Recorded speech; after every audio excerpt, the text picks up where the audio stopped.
Good morning, everyone. Good morning. Halloween. Happy Halloween. And for those of you who are without your children today, thank you for just being on the road. So today we will be leaving Wisconsin, heading west, and I'll be obviously in 3 states again today, talking with the American people about the stakes of this election and the opportunity that we, the American people, have to chart a new way forward. I will comment on the former President Donald Trump's remark about women and whether they like it or not.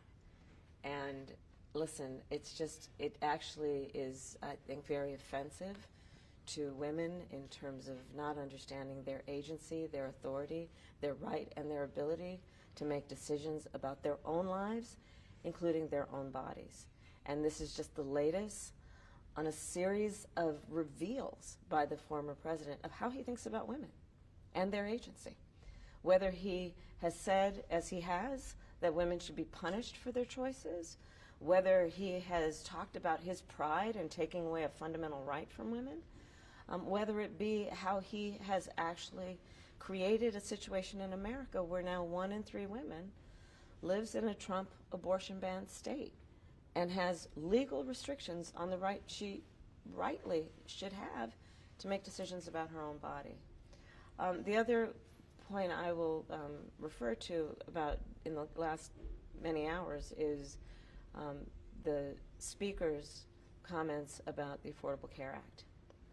Look, I've been saying throughout this campaign, be very clear that among the stakes in this election are whether we continue with the Affordable Care Act or not. It has been a part of Donald Trump's agenda for a very long time. He has made dozens of attempts to get rid of the Affordable Care Act. And now we have further validation of that agenda from his supporter, the Speaker of the House. And what that would mean for the American people is that insurance companies could go back to a time when they would deny you coverage for health insurance based on pre-existing conditions such as you being a survivor of breast cancer, asthma, diabetes. And what I know is that the American people, regardless of who they're voting for, know the importance of the Affordable Care Act, as it is also called Obamacare, in terms of expanding people's coverage to health care based on a fundamental principle that I hold deeply. Access to health care should be a right and not just a privilege to those who can afford it. So there's still a lot of work to do, but each day I think that there are also indications that we are receiving from my opponent that verify, validate, and reinforce the fact that, one, he is not going to be fighting for women's reproductive rights. He does not prioritize the freedom of women and the intelligence of women to make decisions about their own lives and bodies. And health care for all Americans is on the line in this election as well. I'll take your questions. Dan? Oh, yeah. Since the beginning stages of your campaign, you've described yourself as an underdog.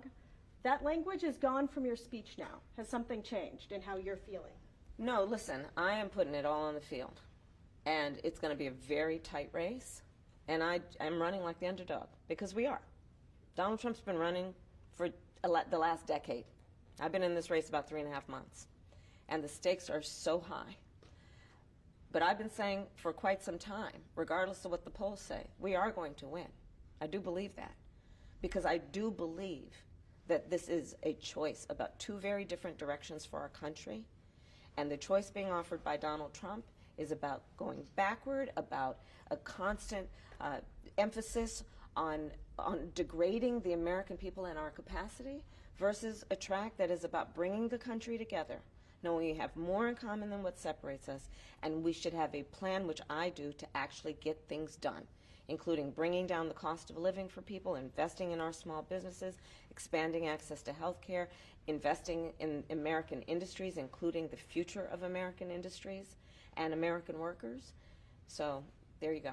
Well, So you talked about what the former president said being offensive to women. I think it's offensive to everybody, by the way. Well, that was my question. Yeah. The sort of hyper-masculinity that he is talking about, what do you think about it possibly resonating with men and male voters specifically? You've been following me, and you will see that in the tens of thousands of people who attend our rallies, which is an opportunity to talk about the issues, to talk about the future of our country, right? There are men, women, young people, people of every race, every background. One of the points I think that is a point of pride for everyone who attends, and including myself, is that our campaign really is about bringing people together, people of very different and diverse backgrounds, around a common theme that is about love of country, defending the Constitution of the United States, and investing in our future, and rejecting the notion that we are divided or that should be acceptable, that we would be divided as a nation. So I'm very proud to have the support of men, women, young people, people of every background. Ebony? So we know we have 5 days into the election. How are you going to continue to draw the contest with former President Donald Trump, specifically with the undecided voters, as the pool is really shrinking now? I will continue, as we will do today, as we did yesterday, and so on, to talk with people where they live. So again, here in Wisconsin, heading to Arizona, heading to Nevada, to talk with people about issues like how we're going to deal with price gouging, corporate price gouging as a way to deal with grocery costs, how we're going to invest in small businesses and expand access to capital, how I will give first-time homeowners a $25,000 down payment assistance if they are a first-time home buyer to help them get their foot in the door. These are the issues that the American people want to talk about, because these are the issues that affect them. These are the issues they think about when they're sitting at their kitchen table or when they're trying to go to sleep at night.